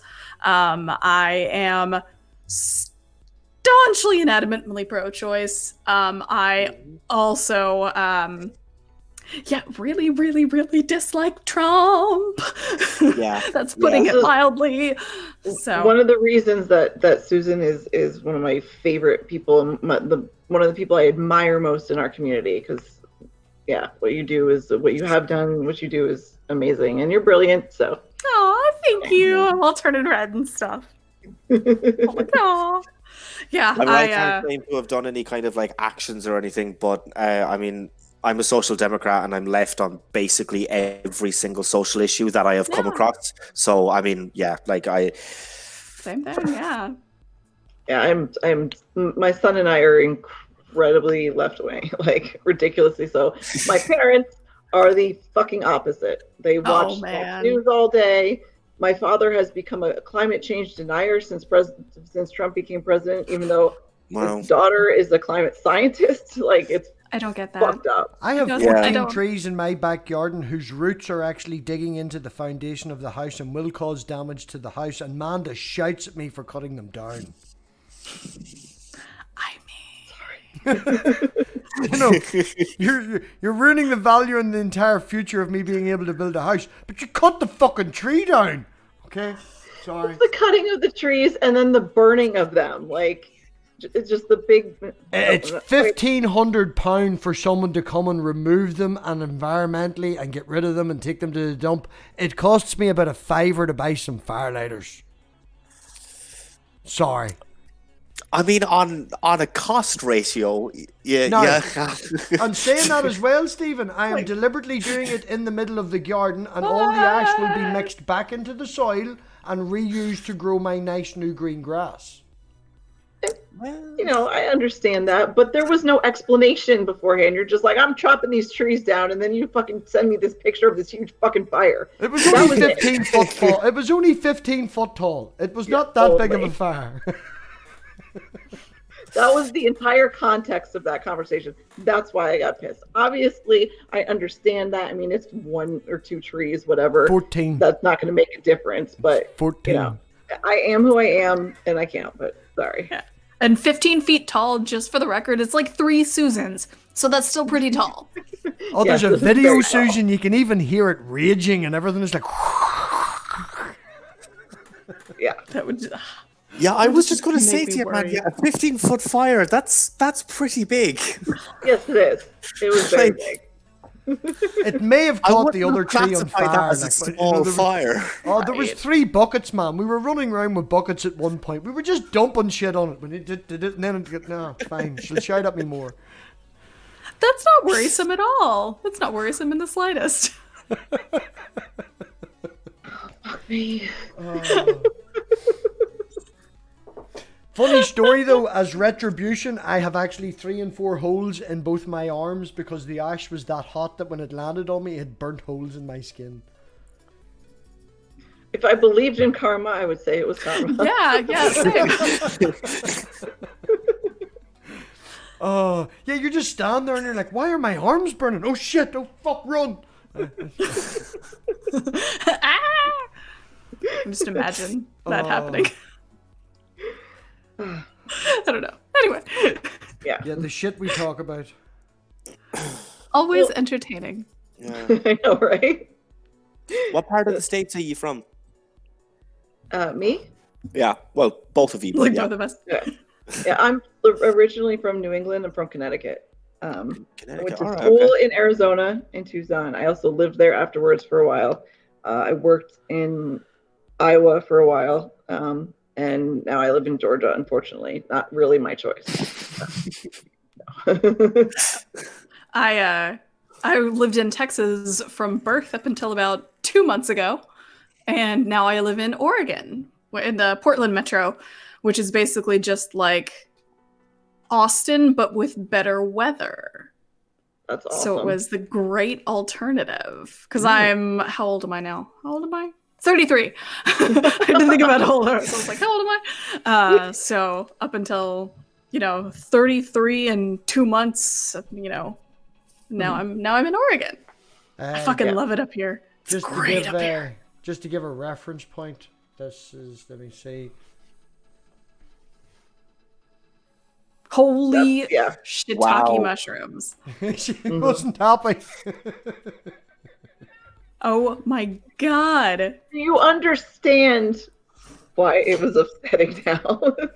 Yeah. The Yeah. pile I itself's do. about 6 foot and it's double at least the pile, so it must be at least 12 or 15 foot. Like that was. Oh my god. No, that doesn't make us worry at all. No, Not I in the had slightest. I had a mop bucket full of water and I had a coal bucket full of water. I was prepared. Wow, a whole 1 bucket. You understand that wasn't wouldn't have done shit, right? 2 buckets. Sorry, 2 buckets. You're a fuckwit sometimes. You know that? If anybody has seen the movie with Tom Hanks, what do you call it, where he's on the island by himself? Castaway. Castaway. Castaway. Look now, I have created fire. That's yeah. As long as you have the volleyball to keep you company, then. Oh, Wilson! I Just actually bring it cried on. when he lost Wilson. I know. It's like, oh man. I'm also a marshmallow who cries at everything, so you know. Yeah, Take what I say with a grain of salt. Especially like when something happens to animals. I can't take that. Humans, I mean, not kids. I get upset with the kid stuff, but like humans getting shot up or whatever, nah. But when like especially dogs die or something, I fucking cried on The Walking Dead when that fucking CGI tiger died because I'm an idiot. So. Well, Speaking we had of this dogs, conversation I think earlier on dogs outside. Dave's channel whenever we were talking about killing people and stuff like that there, and you know, what is a price that you would do for your loved ones and things like that, and I've no real problem with that. You know, I would consider myself to a point emotionally stinted and can do certain things, but you put on the wrong movie or the wrong fucking song, I'm like I'm like a 14-year-old girl, somebody just stole my doll. I'm same, dude. Yeah. There was there's a band that I listen to quite a bit. It's actually this band right here. They're called Reckless Kelly. They're wonderful and I love them. So they came out with a new double album this last week, and one of the songs, the third song on the album, is called Tom Was a Friend of Mine.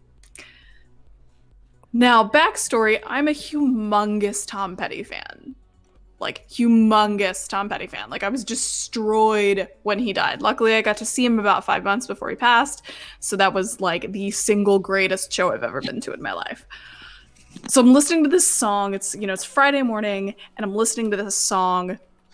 And Nathaniel is, like, on voice chat with some people on one of the Discord servers.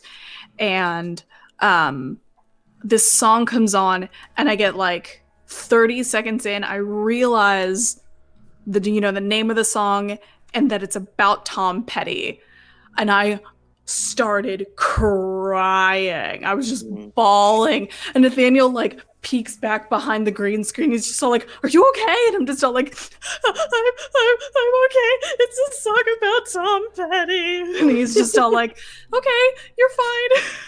He's like, okay, I'm sorry. So I just stopped the song like 3 times because I was just sobbing. Such a good song. Anyway. Yeah. No, I totally get that. understand. I could tell some stories, but I won't. Mathpig. But no, there's a few songs that remind me of Angel when Angel was really sick when he was born. He was in the hospital for 3 months. And I would sit there with a little tiny radio and play a few songs for him when he was in the incubator. And I hear those songs and they remind me of that time. And then I think of him, and yeah, I just bawl. Just absolutely bawl my eyes out. So okay, I'm good. I'm good. Yeah. Oh, you think that but I'm putting myself through personal torture to him when I was changing his diapers when he was little. So there's that as well. I'm trying to work on a mixtape at the minute now for Mama, so any free time I get that I'm not with her is pretty much me listening to sad itsy bitsy love songs and just sitting going, "Oh my goodness, this is not the right song, I need another one." And then you move It on. is something different, but this is such a good song. I know, we're like, okay, let's not be silly and stupid and stuff, but I always fall asleep with the laptop beside Manda, so we can always wake up beside each other because silliness and stuff, right? And I wake up this morning, right, I have to go, I need to go get ready and stuff, we've got Dave's stream happening and all, and this is about an hour before it, and then she comes onto the stream and she's like, "What's wrong with you? I've been working on your mixtape, sorry." She's like, "Why do you listen to this shit? Just stop listening to it. I will when I'm finished." The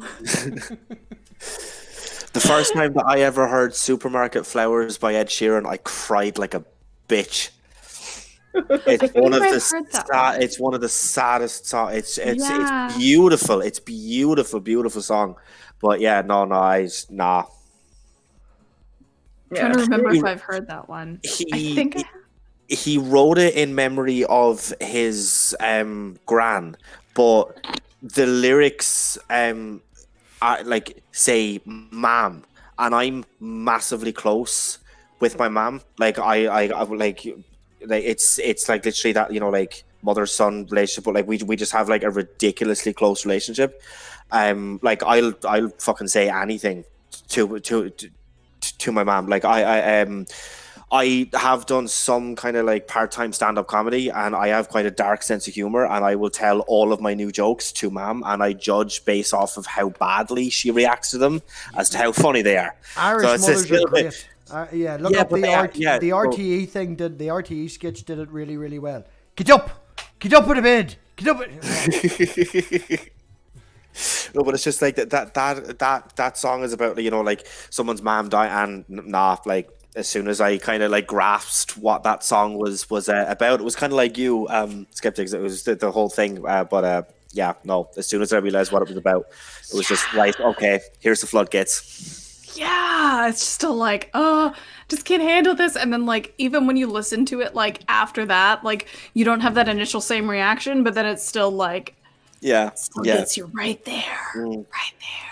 I was third row from Metallica whenever they played Welcome Home Sanitarium, and I cried during that. And I'm sitting there with long hair, fucking goth and everything, rocking out through the whole concert. And they look around and it's not like my makeup's running, but my makeup's running. What's going on? It's fucking insane. All my mates sitting around me, all these heavy metalers, and maybe a 50-year-old guy beside me with a t-shirt from Metallica from 1970 or something, and then he just looks over at me, and I'm like crying. It's fuck You're off. like, don't judge me. Don't judge me. This means a lot to me. No. I actually took Angel to his first concert. I think it was like 2 years ago. I always wanted to see, and I don't want to hear shit about it. I like Dave Matthews, whatever. I grew up with it. Is great. Yeah, I really like Dave Matthews. Yeah. I've never gotten to see him, and I finally got to, and I went with Angel, and it was amazing. And having to have that experience with him, and it was his first concert. It I had to keep like looking away, and I'm like, I have warned the he's mother actually singing the songs with me. It was I have warned the mother of my child that whenever Elena hits 4 to 5, and because she'll be 4 in February, you know, and in and around the summer, and we're going across to Europe, and we're going to a Metallica concert. That's because they're at that stage now where, you know, they don't sing as hard, the crowds aren't as big anymore, you know, because they're. Yeah, everybody's there because they like Metallica, and I went to see them last year, but not as good as what they used to be. It's just the way it is, you know. Life is life. And I think when she's about 4 or 5, she'll be ready for a Metallica concert.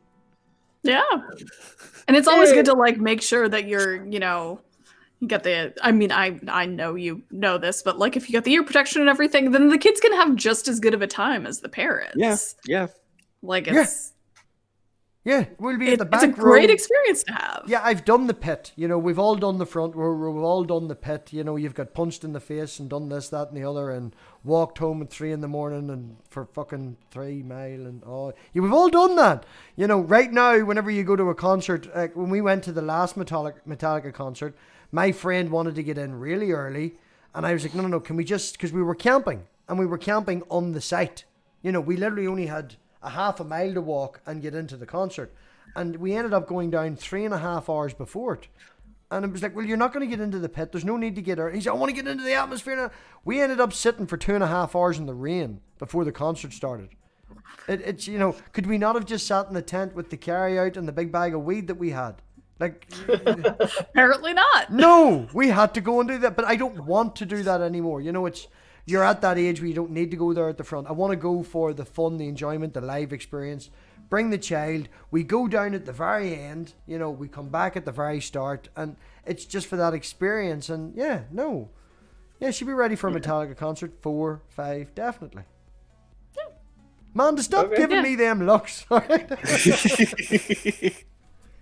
I just remember what a 4-year-old was like. That's all I'm saying. So... maybe closer to 5 then. Maybe closer to 7. Just saying. It's like a little bit. A little bit. No, I feel bad that it took so long to get him to a concert, and but he grew up with my music. Like until he was maybe 13 or 14, he didn't listen to anything but the stuff I listened to. In fact, he has this Nirvana hoodie that he wears like pretty much every day. Like he loves Nirvana, he loves Queen, but he just recently started listening to newer music, and I feel so old because I can't fucking stand it. Like mostly the rap stuff. New rap is terrible, there's like it's just, You told me you like the point. fucking 50 Cent. I don't know what's going on there.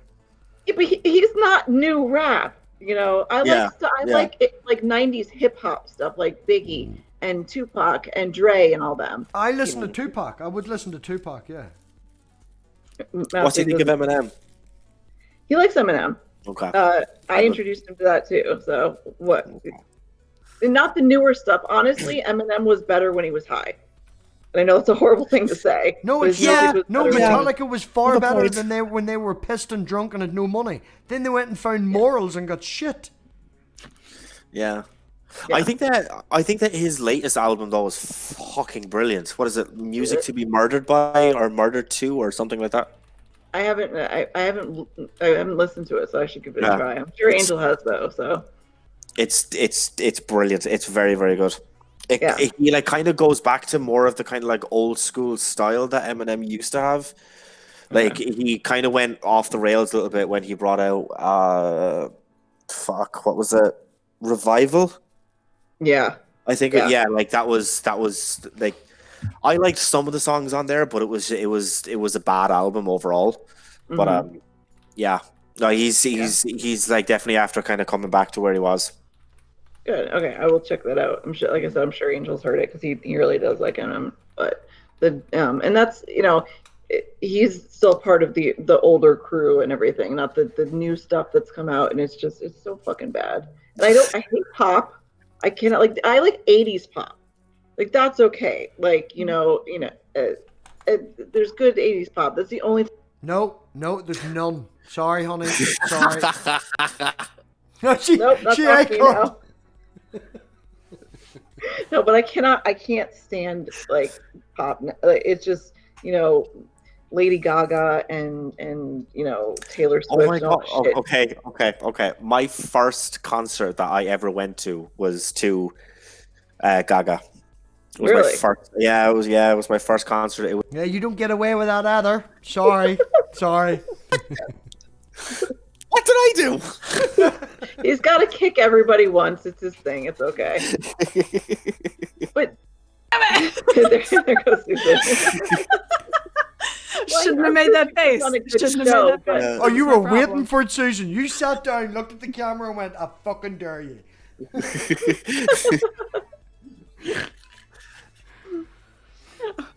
I just heard the cat meowing, and I was just all like, "Wait, what?" And I was like, "Oh, well, there's the cat. That's why." But yeah, no, Gaga was My my first concert. My first concert was Peter, Paul, and Mary. That's kind of awesome, actually. Yeah, Yeah. I was like 8 years old, I think, and we saw them at a Fiesta Texas in San Antonio, and my parents were all like, "Yeah, we're gonna go take you to see this concert and at Fiesta Texas and just Peter, Paul, and Mary," and I was just like, "Okay," like I was kind of familiar with them because my parents are of the hippie generation, so mine too.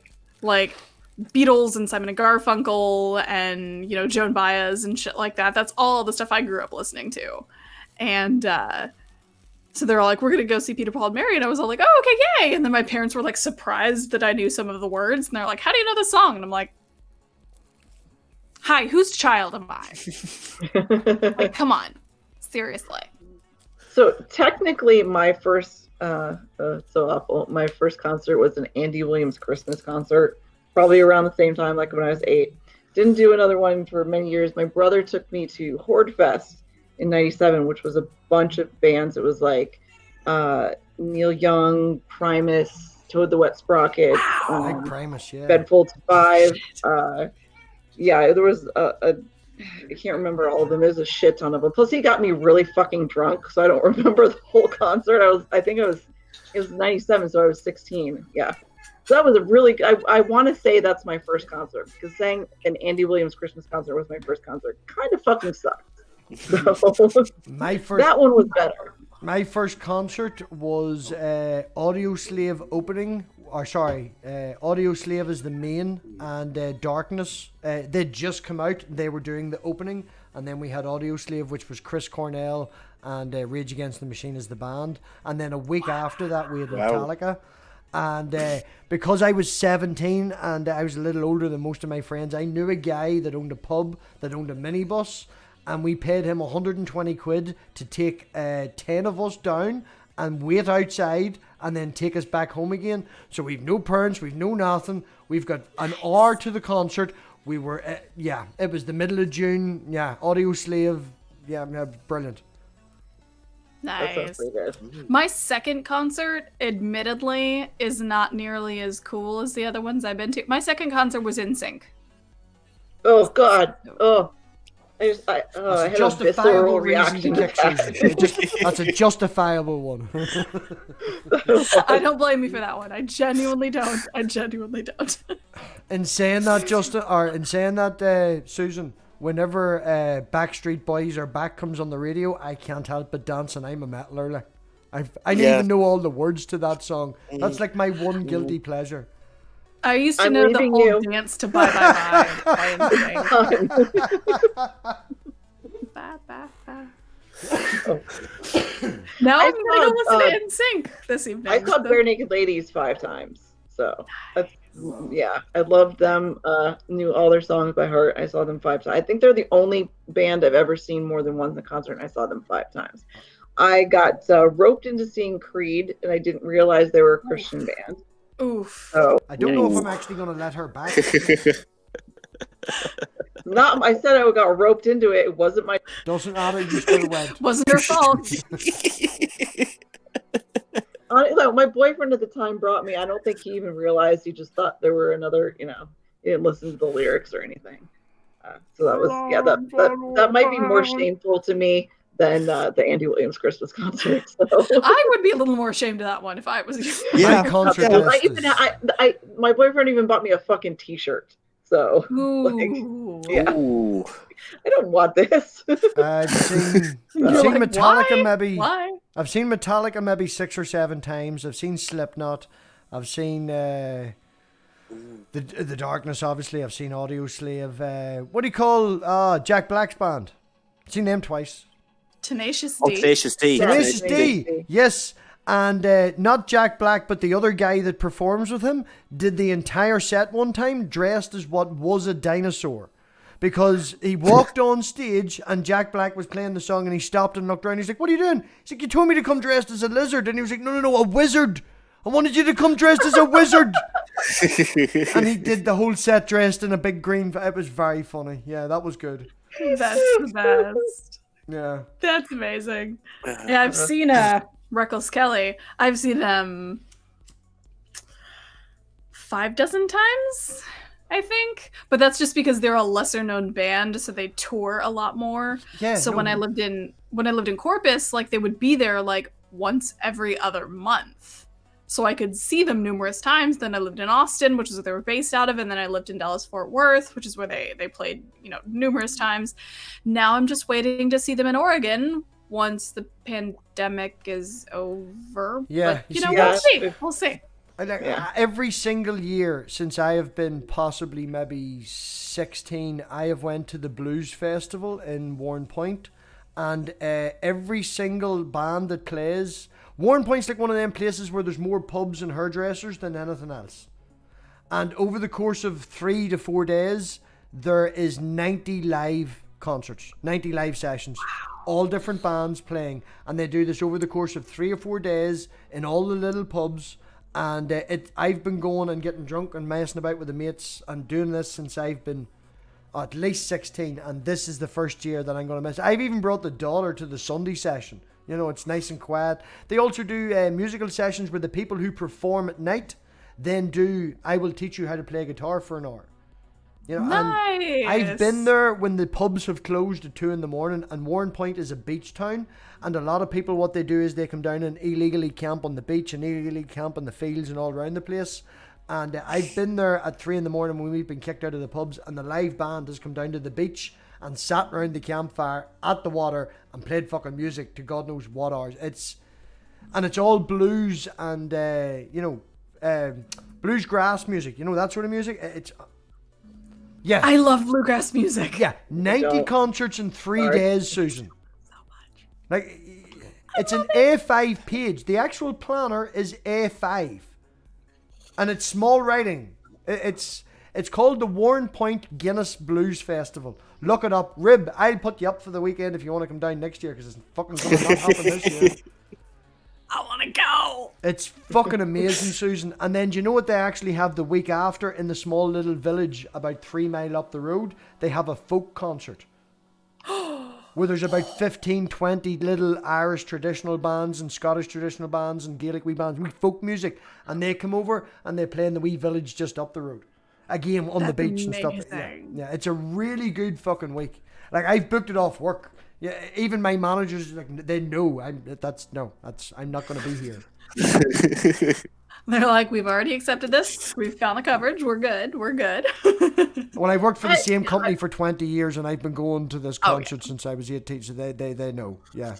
There's even a guy that plays live, that actually played live one year and had to change it because I booked the next day off. I was like, no, I have the Saturday off. You can't do it. We booked a concert. He was like, you may do it the Friday. Sorry.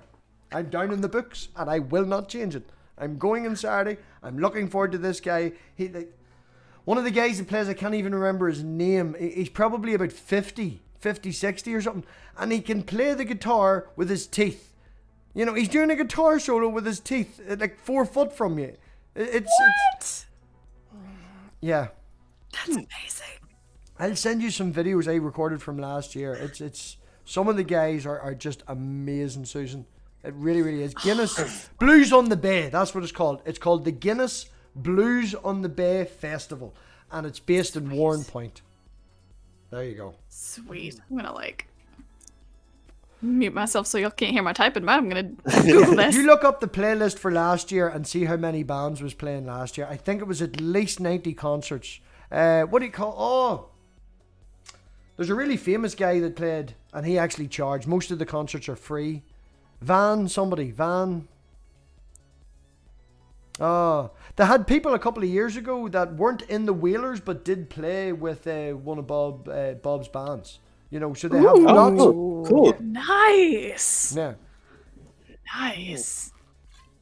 You know, the people in Yeah, the somewhat background. unfortunately, if we're talking about our second, concert, I do kind of have to open that up to gig, because my second gig was to go see Frankie Boyle live. Are you familiar with him, Mathpig? Pardon?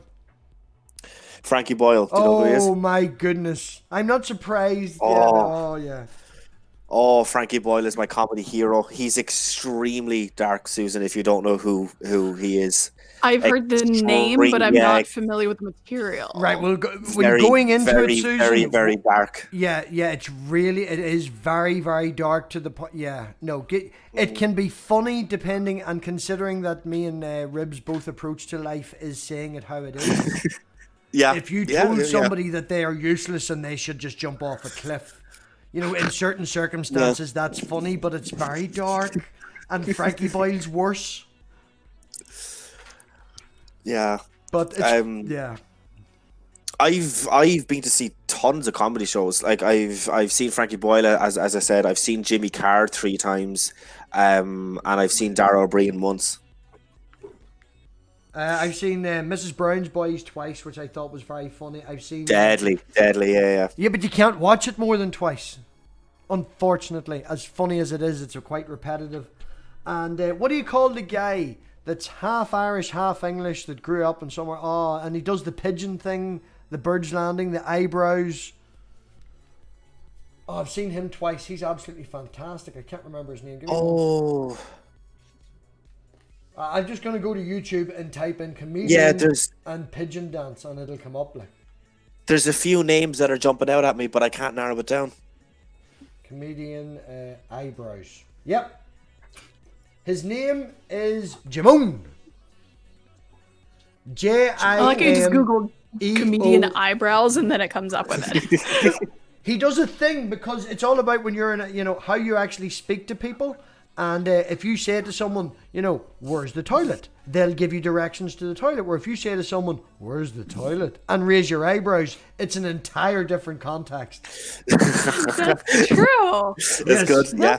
That's He good. has an That's good. entire comedy sketch about that. He also has one about how birds are, how they dance and how they like to approach. He's like, yeah, you see a pigeon coming down, it lands. It's like, I'll kick your ass. You know, you watch a swan lands. He's like, I'm so beautiful. Everybody look at me. You know, and it's, yeah. Jimoein, Jim Owen. He's a Irish-English mix. Fucking brilliant. I've seen him 2 or 3 times, man. He is just so funny. That's amazing. In saying that, it's another 5 minutes or so. If we want to round up, we'll be rounding up as we're coming up on the 1 o'clock. And yeah, not about it, man. Yeah, I've got an early start tomorrow. I have to get up and get stuff cleaned, and then gonna go spend 3 or 4 days with the daughter, which I cannot wait to. Unfortunately, no river where she lives, so we can't go climbing the river and jump in the river, and catch the fishies. Rib, what have you got coming up this week or coming up next week? Coming up this week, I think that I'm doing something on modern day debates on Saturday. I still have to hear back from James, but failing that, I should have a podcast or a call-in show coming up soon. If you jump over onto my server, I will let you all know there. Right. Well, just to let you know, man, I admin his Discord and I moderate his. I'm Spanner. So if you want to send me any of your links, so I'm prepared, DM me them in Discord. And I'll pop in because I'd be very interested to see how you come across, because the structured debates that you do on iDebates is not modern day debate. As much as I love James, you know, he sits there and lets people call him fucking names. You don't do that in someone's channel. You know, it's like Susan coming on here now and calling me fucking, you know, get the fuck, she'd get kicked up. You don't sit there and laugh at them and go, thank you for your abuse. So, yeah, I know that you'll respect him. I'm interested to see how your other person will respect him. And send me all your links and whatever you want shared, and I'll make sure that they're popped into the chat for the moderators. Cool, man. Thanks. Susan, yourself, you had the premiere today. Yes. Part 2 coming out tomorrow, or is it in the making for a week or so? Part 2 should be next week. Sunday, Monday, hopefully closer to Monday, just to give us a little extra time. I'm very, very excited. This has been a lot of work and a lot of late nights working on these videos. I never thought I could ever connect gnomes with Corinius, but I did. And never thought I could connect marching bands with the Lucan census either. So I'm very proud of that. Usually we stream on Tuesdays with Aaliyah Kai with our secular literary circle, but I'm taking a break from that this week. I think Nathaniel's just going to be doing it with Aaliyah Kai this week. And then Wednesdays are usually our own live streams on our own channel, but due to working on all of the other videos, we're sort of taking a break from the live streams right now. And then Thursdays is usually the Women of Atheism Roundtable on Your Friendly Neighborhood Atheist, but yes, I've subbed to them now, as you mentioned them last week. I have now subbed to them. I'm definitely enjoying the Women of Atheism stuff, so that's a lot of fun. Well, if I can jump in just before I ask Manda what she has coming up on that topic. As I mentioned earlier, I mentioned to Rib, I don't know if you caught the original stream at the end, Susan, but I'm hoping in the month of June that we want to give women a louder voice. I want the whole month to be full of women. They don't have enough voice in the community. We want stronger women and there's just not enough of us. We need more. You know, there's a lot of us white guys shouting, and yeah, we need some more women in there, and I've been making a list. You're on the list. We need to sort something, and I want the whole month of June to be on the Sunday and the Tuesday interviews. I want them to be all women. So if we can maybe sort something that you're passionate about, something that you want to talk about, it's going to be all about them, and we definitely want to do that. So if you're up for it, you've got all of June. I haven't got any dates yet, so pick a Sunday, pick a Tuesday. Woo! We'll definitely get something sorted. Manda, yourself, have you got anything coming up? I'm taking a break because I just had surgery. Go on, say it. Just say it. It's okay. I have TV time this weekend is Jessica Jones with One Ring, and I have Dr. Josh on Sunday night at 7 p.m. Eastern.